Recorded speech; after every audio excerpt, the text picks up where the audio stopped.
Just a reminder for those who are tuning in that all donations can be made at the link that is provided in the description, and it goes towards Save the Evidence campaign that is held through the Woodland Cultural Centre.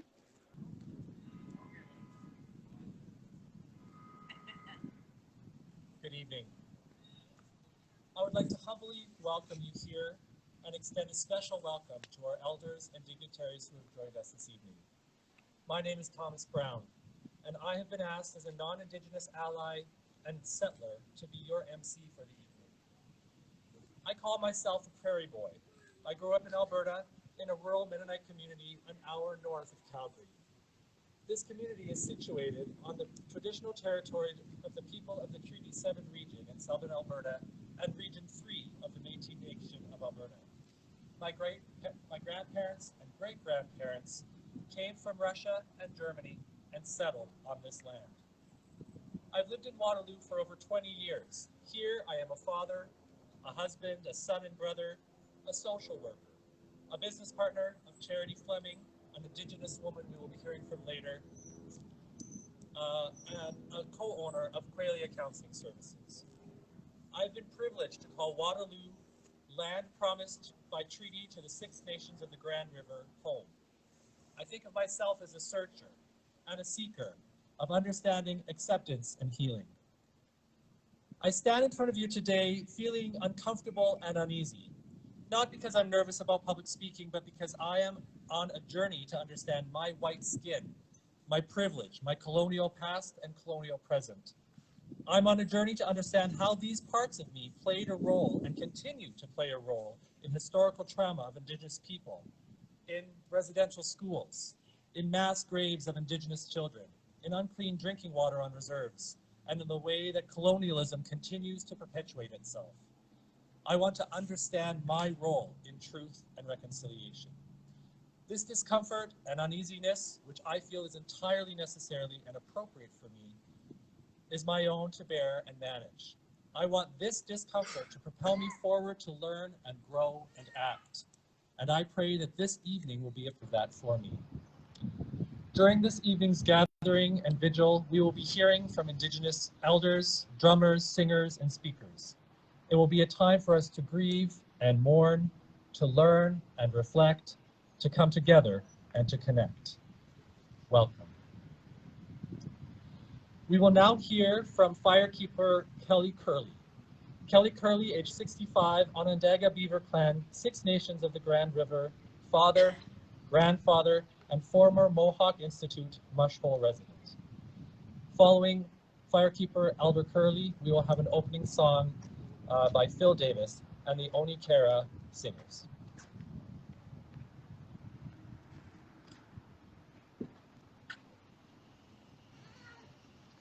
Good evening, everyone. Can you hear me? I'm deaf.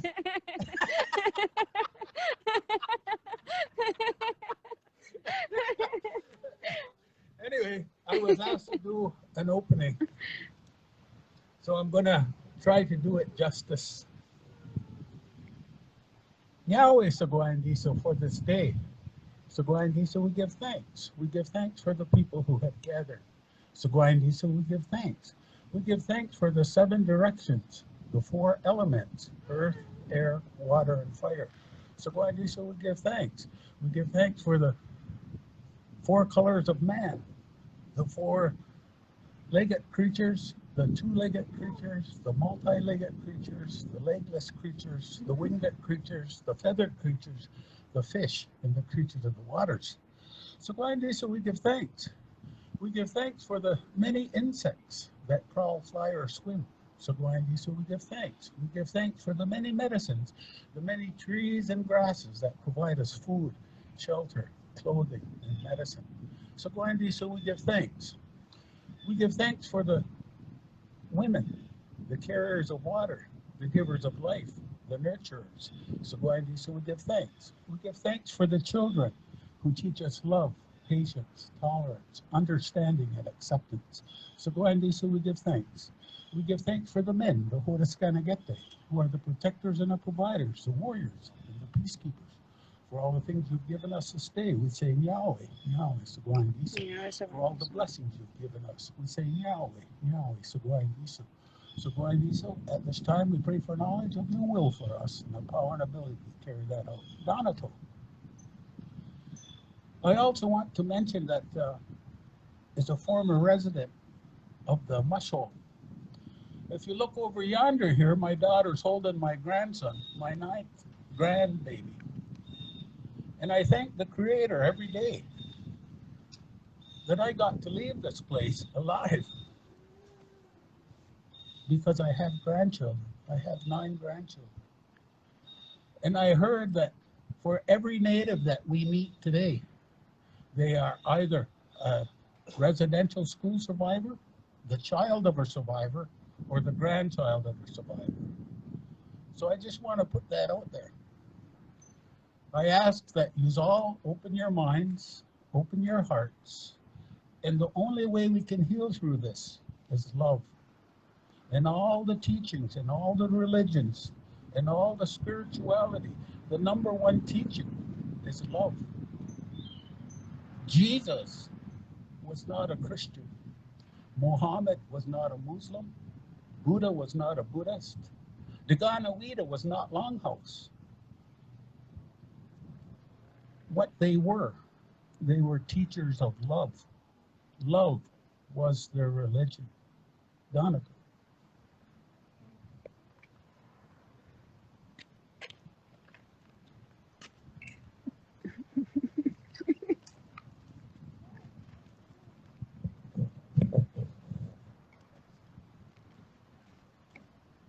So Billy, my name is Robin Antone, and I was asked to explain a little bit what we're doing.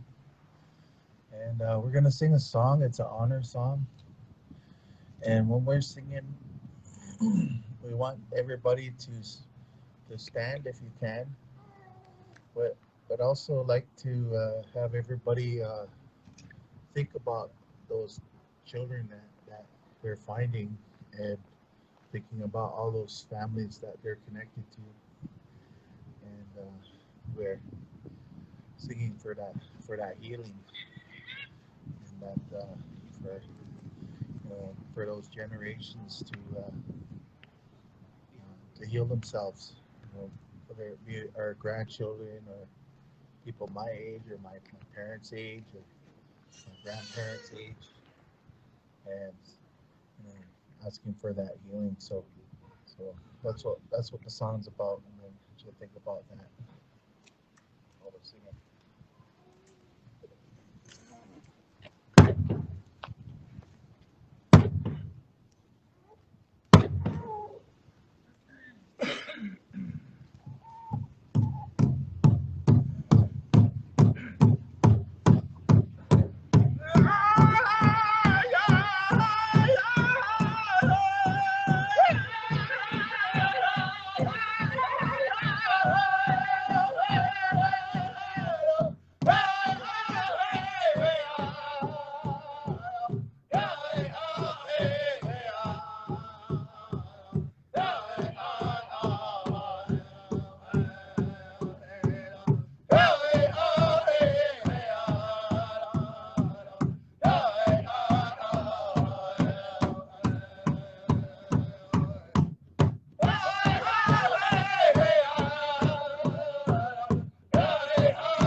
I'd now like to invite Darlene the Forum to the microphone. Darlene is from Cayuga Nation, Turtle Clan. She married and resides on Mississauga of the Credit First Nation with her husband of 46 years. She has 5 children, 11 grandchildren, and 6 great-grandchildren, and is blessed to have them live near her. Darlene attended the Mush Hole for 4 years, and because of that works hard to make sure her children know that family connectedness is important. Darlene has been involved in social work for years with her community in different capacities and strives to be supportive to those she works with.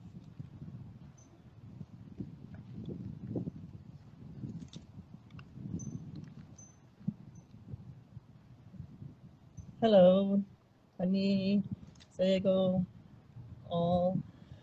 When I was asked to talk, I was thinking, what do I talk about?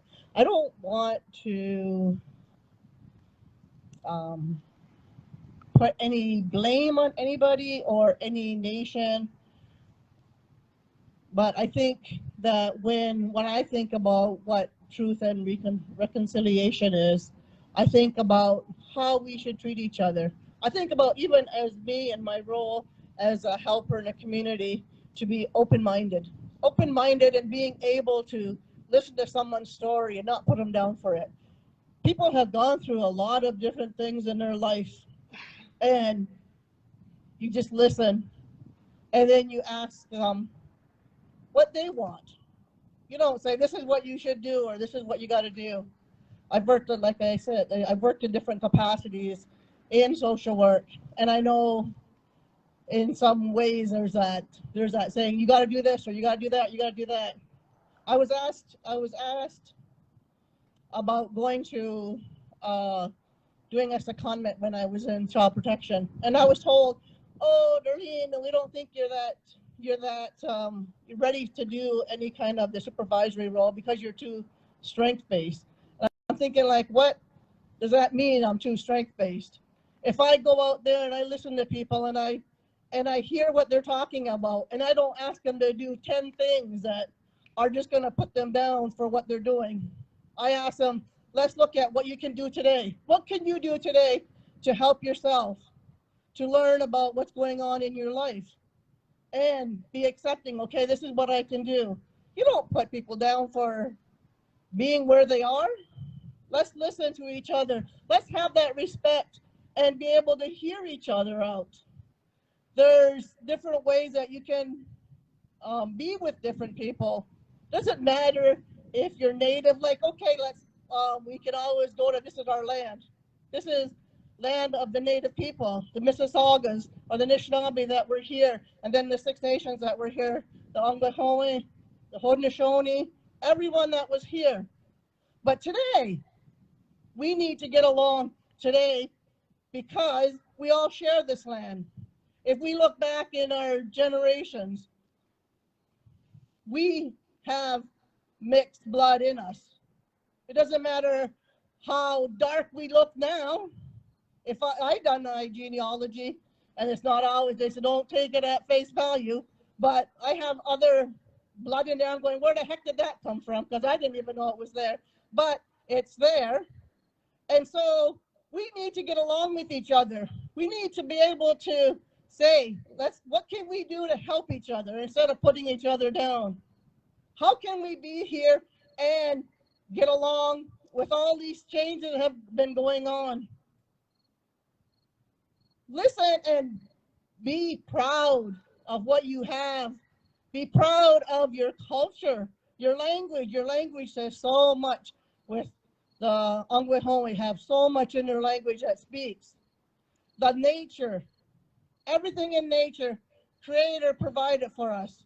We're saying, okay, we can go and live on the land. We can go live on the land, but we don't always have that food source that was there before. So how do we get along today so that we can help each other? There was a time when no one knew about residential school. The people in like the Brantford here, some people will say, I didn't even know there was a residential school there. This school has been here for generations, and so many kids have gone through here. There's kids that haven't gone home from here. I remember when I was here, one kid ran away, and it was wintertime, he didn't make it home. He was following the tracks to get home, and he didn't make it because he lived up north. I remember being here, and even with the regimented lifestyle that we had, I remember running away, and I'm thinking, where are we gonna go? Like, they know all my family, they know my friends. Where are we gonna go, and how are we gonna get? We can't really hide. We have to be able to live where we are today and learn how to do it in the best way and how to do it with supports. When I was in the school, there were so many kids here. There was a lot of kids here, but I can always say when I come here, I felt I was alone. I was alone. I would go out and play, and I would go out to the back, and I would go sit back there and not feel that I had connection with people. When I left here, I didn't feel I had connection with people because there was a lack of trust to believe that someone would actually be there for me. I am proud that my mom was able to come and see us every month. And all the other kids didn't have that privilege to be able to have their mom. And my mom didn't have a lot of money, but she was there for us.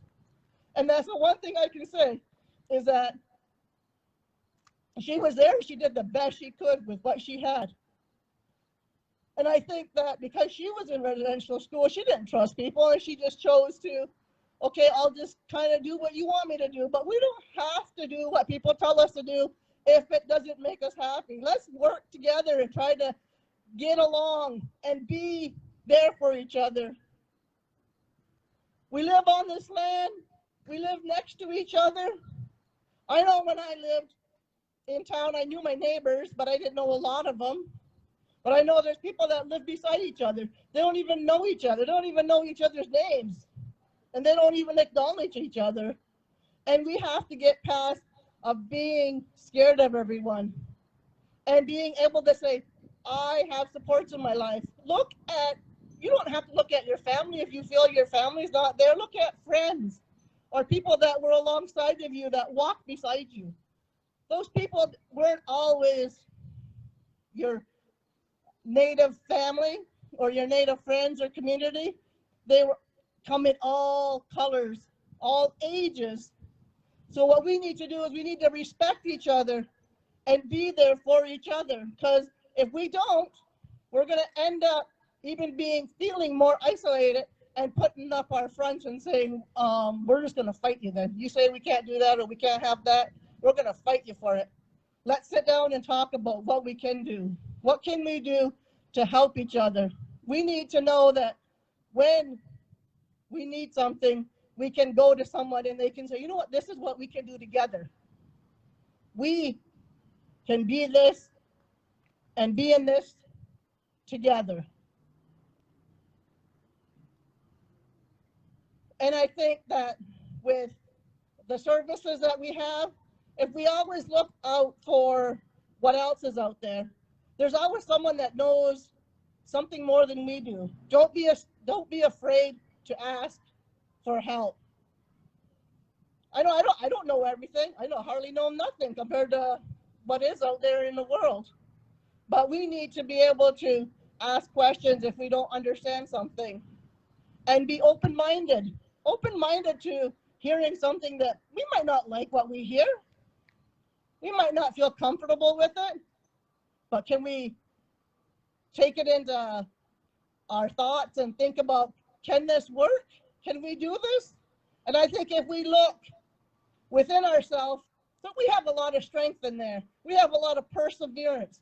We can get through this, and we are going to get through this. We don't have to back down. We don't have to go in their face either, but we don't have to stay silent. And I think with all the news that's out there, sometimes it seems like even with all the stuff that's happening with the news, like saying all these children are found, there's not a lot of reaction. At first it's like, oh my gosh. And then it's quiet again. Let's just keep talking about what we need. What do we need to be able to move forward? So we walk more side by side, respecting each other's differences and what we have in common. 𝗦𝗢𝗖𝗓𝗓𝗜𝗔, thank you. I want to sing a song and ask Melissa if she'll join me, and Val, if you want to do the Cherokee Morning song. I have a few drums, so I had to go through my drums and see which one sounded the best. So.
And I think if you can teach your children songs, you'll have a better communication with them, or anybody else that you meet. Sing a song with them. Thank you so much. We'll now hear from my business partner and dear friend and colleague, Charity Fleming. Charity has worked tirelessly in First Nations communities and has dedicated her life to the recovery and of mental health of Indigenous people. Charity is an intergenerational survivor of residential schools.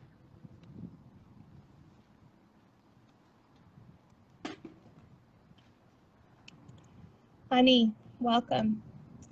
𝗦𝗢𝗖𝗓𝗓𝗓𝗓, Darlene. Thank you to our elders and drummers and everyone who's here with us here in our gathering, but also virtually. Thank you. My name is Charity Fleming. I am 𝗦𝗢𝗓𝗓𝗓𝗓 from Treaty 3 𝗬𝗓𝗓𝗓𝗓 First Nation. I grew up in Sault Ste. Marie along the north shore of the beautiful Lake Superior. I grew up among the traditional gathering places where our people met for centuries. I grew up with water surrounding me in every direction, with the Canadian Shield to climb and hike, and in bear country. When working after I graduated in First Nations near Sault Ste. Marie, I would marvel at the wildlife that I would see. I would see so many moose and teams of deer just running with me sometimes as I was driving, bears running out into the road and fields, and wolf packs sometimes. I loved that land. That same land I thought of this morning as I prepared my children for school. We were greeted with the frost-covered grass and cooler weather as I bundled them up this morning with extra sweaters and fall jackets. I thought of my ancestors, taken from their mothers, stripped of their warm traditional clothes and blankets. I thought of their identities, with their culture being stripped away on school steps, much like the ones we are gathered at today. I thought of the trail of tears that followed them, their parents, and our generations. On steps like these, our Indigenous children had their names taken from them and were given numbers. They were denied food, affection, and family. Their tongues were pierced with sewing needles when they spoke their language. We as a people have been afflicted. We have mourned. We have at times been voiceless and powerless. It is here, years, decades, and generations later, that we now stand, with our voices heard, our culture honored, our survivors and allies with us, to commemorate, to honor, and to reclaim these spaces within our hearts and minds, to tell the truths that have not been told or have not been heard. People of the past fell. They fell into hatred and they fell into inhumanity. As Indigenous people, we were brought down with them, forced down and harmed by that hate. But I beckon us all now to let us rise. Let us rise to reconciliation, to peace, to choose our common humanity and preservation of rights and freedoms. I hope that as the National Day for Truth and Reconciliation comes for the first time this week, that we can all be motivated to honor, remember, and reconcile, that we may be motivated to ongoing and meaningful peace. As you think of the National Day for Truth and Reconciliation, you may in this moment be afraid of this moment passing without action. Allies, you may be afraid of what is required of you or us as a community and society trying to reconcile. Afraid of the vulnerability that it may take to forge the next steps forward on this path of peace.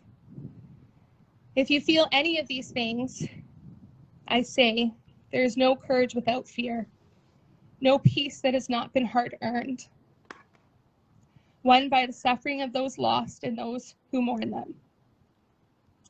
To my Indigenous community and allies, I hold space for you here in this space. I pay tribute to you. I have heard your truth and beckon you to flood the nations with it. In the moment of silence we will hold today, I honor your voices collectively from the pains of the past, the struggles you've endured, and the triumph we hope to attain. To my non-Indigenous allies and friends, I invite you to learn more of us, to connect with us, to celebrate us, to celebrate our culture, and to do all you can individually and as a society to learn our truth and engage in reconciliation. Let us not waste these moments of discomfort, of anguish, of recognition, of compassion and commemoration.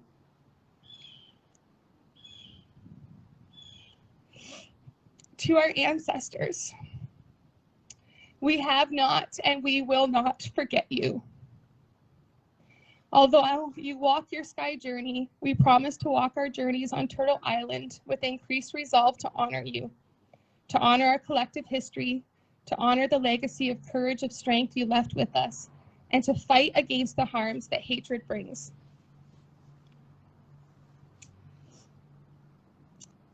To Nokomis, to my great uncles and aunties, To all survivors living and dead whose names we carry in our hearts, we remember you and we commemorate you.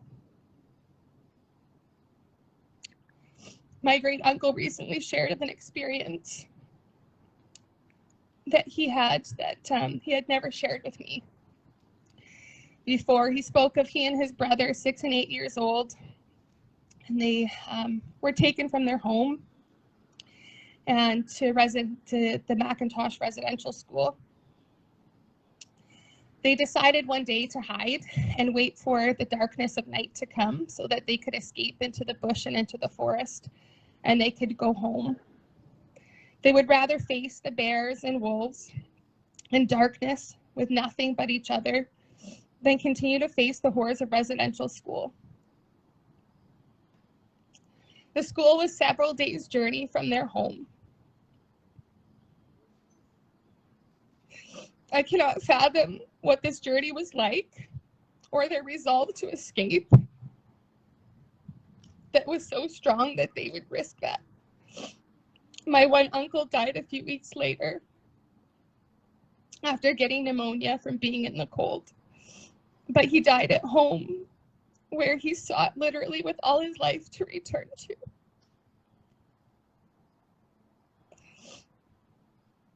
I acknowledge I stand here as one voice in this moment of time. As an Indigenous community member, I hope that I've spoken to the sentiments in your hearts and minds, to the unspoken grief, the sorrow, the hope, the inspiration and commitment you may have. For us all, I plead peace. To those in mourning, I mourn with you. To those who hope, I hope with you. To those who make solemn oaths to be better and to strive for better, I oath and I strive with you. To our non-Indigenous allies, I ask, what are you willing to risk for reconciliation? What are you willing to do to help Indigenous people and communities recover from this tragic past, to protect the rights and freedoms of all people?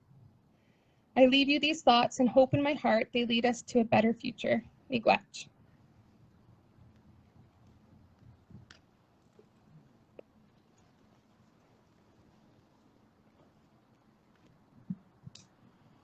Ani bonjour, 𝗦𝗢𝗖𝗜𝗔𝗟, 𝗦𝗢𝗓𝗔𝗟, Curve Lake 𝗠𝗘𝗗𝗜𝗔, Waterloo and Dan. 𝗦𝗢𝗡𝗑𝗓. Good evening, and 𝗦𝗡𝗏, thank you very much, 𝗦𝗢𝗓, for coming. It's wonderful to see you all.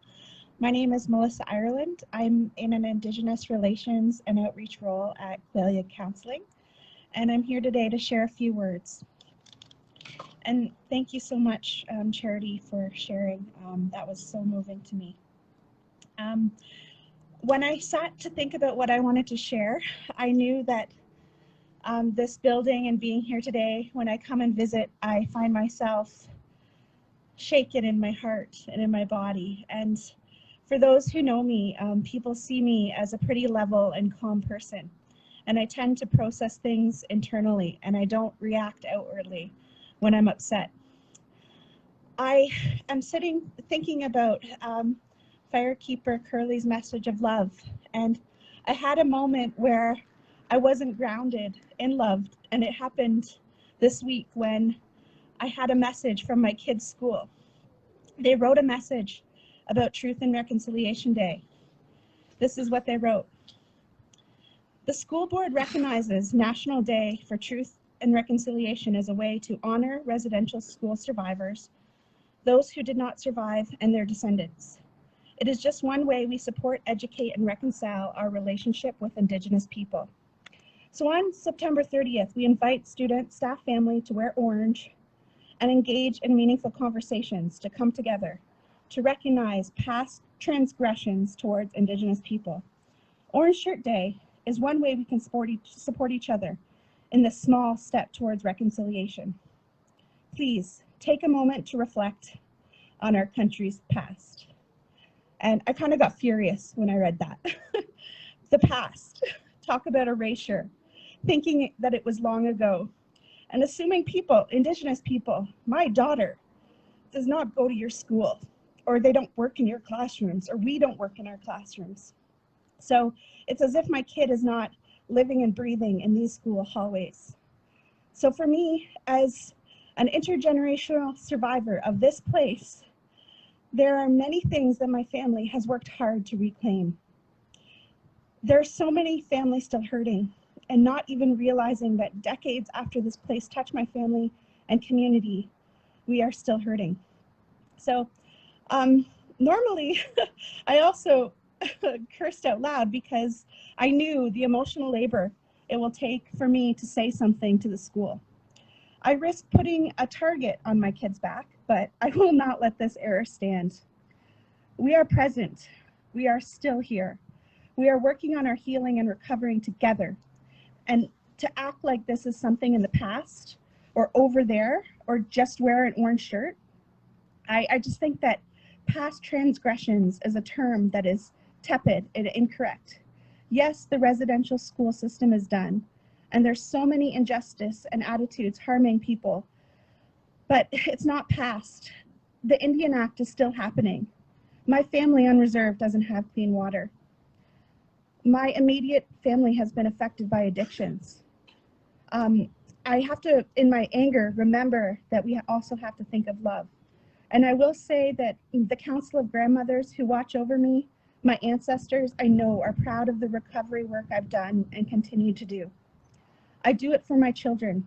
I do it for my daughter, my Donis, whose first word she heard in this world was 𝗦𝗢𝗓𝗓𝗓𝗓𝗓𝗓𝗓. She was sang in with our songs, and she carries a name. And I'm so happy and grateful for the loving elders and teachers who have helped me find my way back to songs and stories and language. So 𝗦𝗢𝗓𝗓𝗓𝗓𝗓. I wanted to take this time to think about, I don't want to pray for you, but what we have today is tobacco. And I wanted to take this time, if it's your tradition, I'm going to come around and pass some tobacco. And this will be a time where we can pray for the children, pray for those who didn't make it home, pray for those who did, pray for the healing work that continues, and pray for love. So I'm going to offer tobacco to you, and in the next few minutes, I'm going to invite Val to come and sing a song, and we can all collectively pray. And those at home, you can spend time to go and pray to what you need to do for your spirits. And then after the song is over and after the prayer is over, I'll collect the tobacco and take that to a sacred fire. I just want to say again, 𝗦𝗢𝗓𝗓𝗓𝗓𝗓, and I invite Val to come up and start this song, and we can pass the tobacco around. Mrs. Saunders of the credit, which means she who speaks the truth, woman warrior leader. I'm going to pull this mic up a little bit further.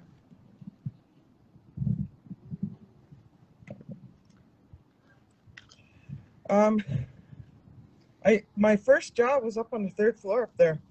I was working for 𝗬𝗓𝗓𝗓𝗓𝗓𝗓. It was a newspaper. Amos Key was my supervisor at the time, and I didn't know that it was a residential school. But there were still even mattresses here up there on the 3rd floor. They didn't clean out what was up there, and there was a lot of things that we could hear when we were here. And I used to go in a dark room a lot because I was the photographer. But before I start singing, what I wanted to share is I fast in the summer or in the fall and the winter, and like fall and spring. And this spring, one of the messages that came was, the residential school era is finished. And then it looked like a book closing. And I didn't know what that meant. And that was one thing that was shared with me. And then I usually have circles with the women that are fasting, and we talk about things. And my grandma was in a residential school, my aunties, and I'm an intergenerational. I didn't know about it until I started gathering people in my home when I was 27. And I asked them, what's wrong with me? Why am I so angry? Why am I drinking? Why am I doing these things? And all their answers of the elders that came was residential school. And everything that everybody was saying was about their ears being cut and their tongues being cut and not being able to hug their sisters or their brothers and all of these things. I said, I didn't even know about it. And I said, what do you want me to do? And they said, start having things in the community. Start talking about what's sweetgrass, what's the 4 colors, what's this about, what's that, what's this, what's that song. So that's what I've been doing for the last 30 years, a little bit at a time, and it just got bigger and bigger. But anyway, about a week later, that's when they first found the first 215 babies. And then I started understanding what the message was about.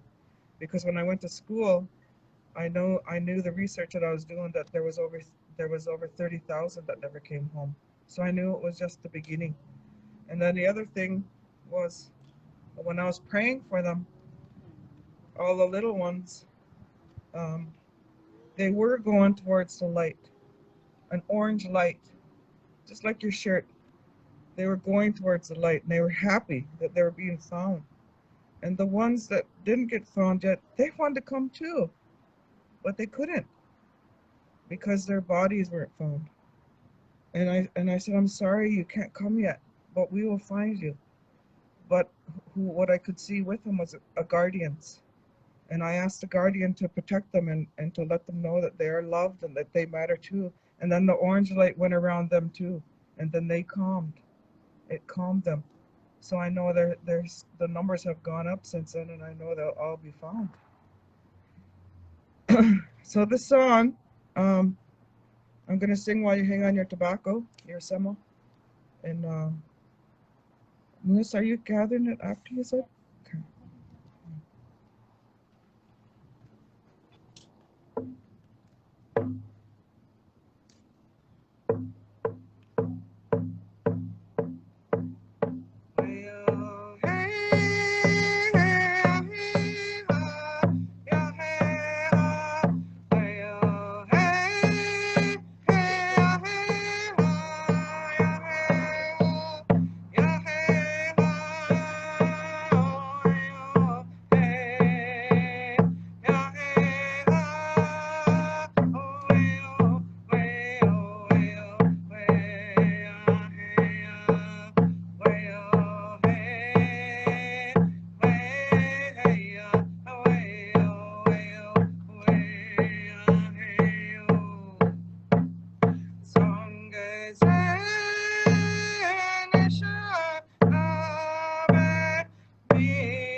Thank you so much.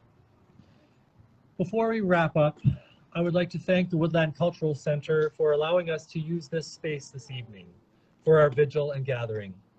As a part of this evening, we'd like to remind everybody that we are encouraging donations to the Save the Evidence campaign. Please refer to the posters and to the links so you can figure out how to make that donation. Thank you to all of our speakers, our musicians, and to everyone who joined us this evening. It is our hope that this evening has been a meaningful time for all of us as we prepare for the National Day of Truth and Reconciliation. Thank you for allowing me to be your MC this evening. It has been a distinct honor. As we move towards ending our time together, we'd like to encourage you to be gentle with yourselves and to embrace self-care. Our evening has not necessarily been easy, and our emotions could have been touched and stirred. At this time, I'd like to invite Firekeeper Kelly Curley to formally close the evening for us, and directly following that, we'll call again on Phil Davis for a closing song.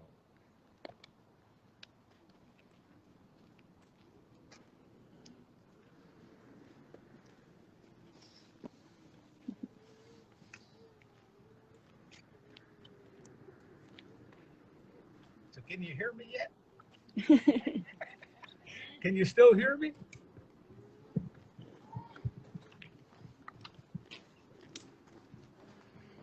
I forgot to formally introduce myself, so I'll do that now. Sego, jitanada, ungo home, hodona shoni, ona tegega, nagatungo, hodaskana gete. So what I said was, Sego, it's like hello.